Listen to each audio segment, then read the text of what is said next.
Hello, and thanks for joining me. Last week, I was talking a bit about the transition back from being in pandemic mindset back to or into whatever new normal is going to come out of all this. And I was talking about just how a lot of people are somewhat anxious about this transition and about going back to quote unquote normal and what that means and a real fear of returning to the way things were before the pandemic. So one of the things I was talking about was this idea of really starting to listen to yourself in a different way. Just the fact that many of us have been conditioned not to listen to ourselves. We've been conditioned to listen to authority figures or parents, or parents are authority figures, but society, friends, and when it comes to listening to ourselves, sometimes that voice kind of gets lost in all the noise. And I was thinking that, as we're moving into this new chapter, that again, there's an opportunity to create a different lifestyle for yourself. And that really does have to do with reconnecting to yourself in a deeper way. Now, I think many of us have become disconnected from ourselves just through our lives. And the society that we live in is often training us not to listen to ourselves. Advertising is pulling us in one direction. Political officials are pulling us in another direction. Social media is influencing us as to what is cool, hip, or how we should be living our lives. And so, what ends up happening a lot of times is that, you can find yourself in a job that you hate, but it looks cool, on the outside, or it's what your parents told you you should do if you wanted to have a stable career and be able to afford the life you want. And then we are also often doing things in our lives that we think are going to make us healthy and happy, but that actually just turn out to be this other form of scaffolding that we're hanging on to as a means to chase happiness or health. And in fact, they're just these things we think we should do. These obligatory routines we've created, or even things like meditation. Now, I think meditation can be great for many reasons. One of which is that it can help you see through your thinking. But even meditation or exercise or any other self care practice can become a way that we make ourselves feel bad. If we have expectations for ourselves that then we are not able to live up to, oh, I'm going to go to the gym 3 times a week, or, I'm going to meditate every day. And then we're doing those things as a means to an end, but we're finding that we're not as happy or healthy as we think we should be, then that's going to be a problem in and of itself. Because then we're still not going to be enough. This is an endless pursuit.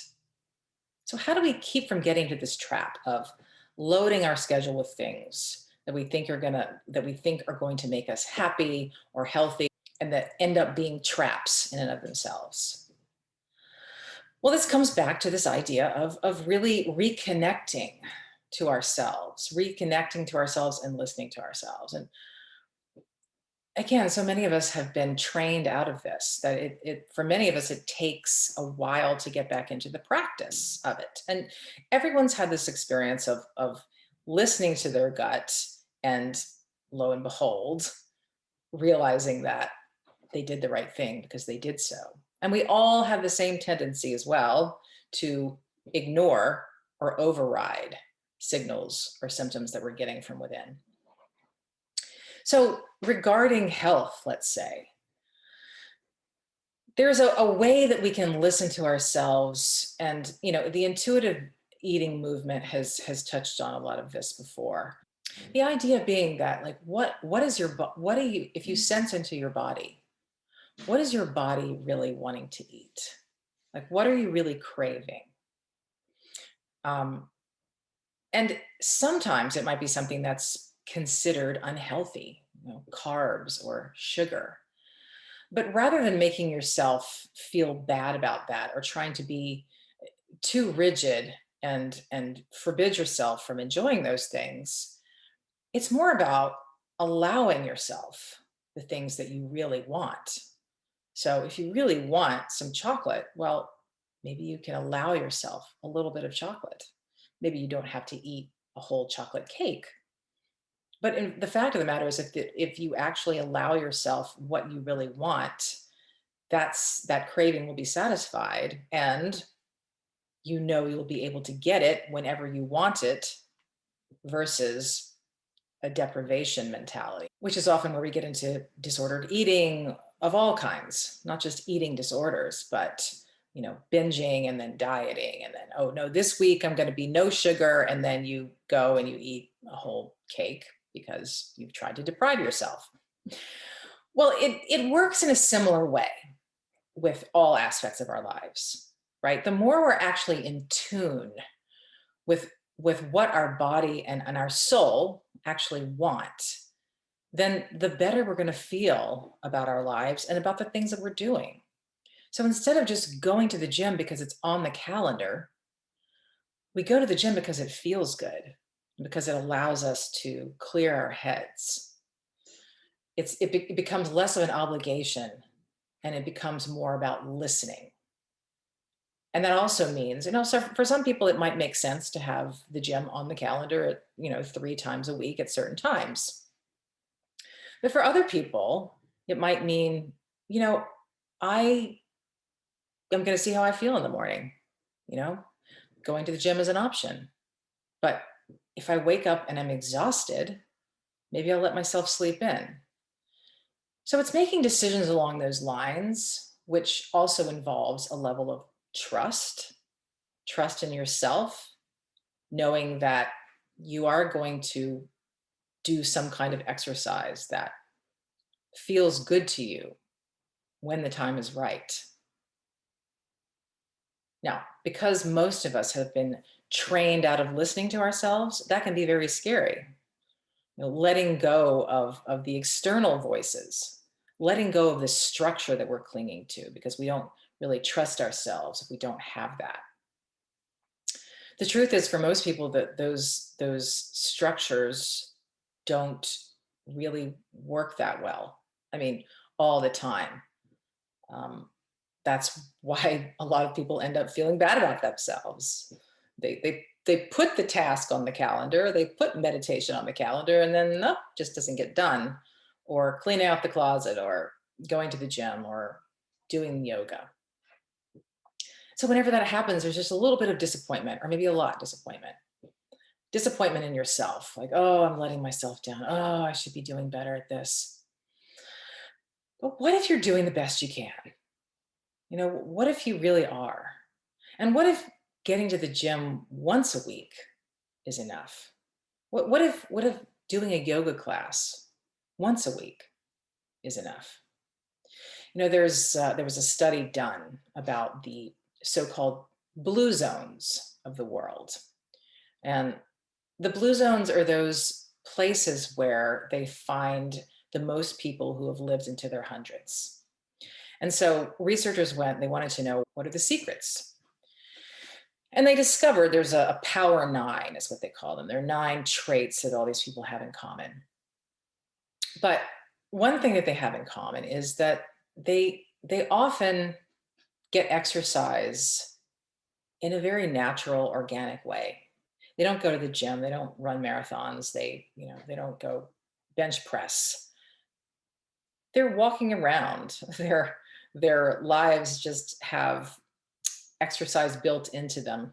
A lot of times it's just walking up a hill to do errands, or walking up steps.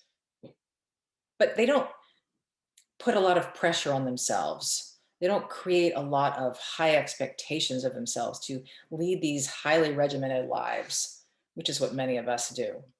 Now, most of us live in a very different kind of culture than those people do, but we can learn from them. You know, if we live in, we can live in cities, but also implement some of their practices and mindsets. And some of that is just really listening to themselves, living their lives more organically, listening to, when they're hungry and eating, listening to when they're tired and sleeping, getting natural exercise throughout the day. It really is simple, and we've sort of made it really complicated, And so now re-simplifying is really what is called for.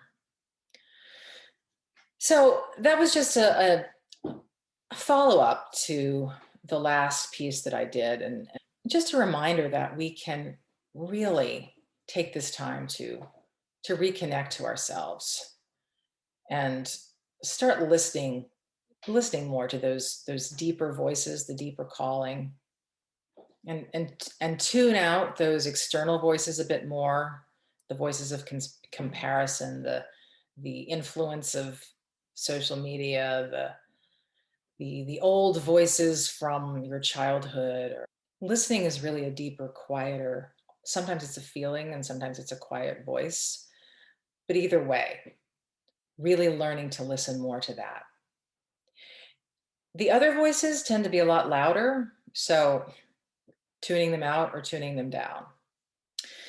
So that was just my follow up from last week. And I really hope that you are taking some time during this transition to really listen in. All right. Hope you have a wonderful week and see you next time.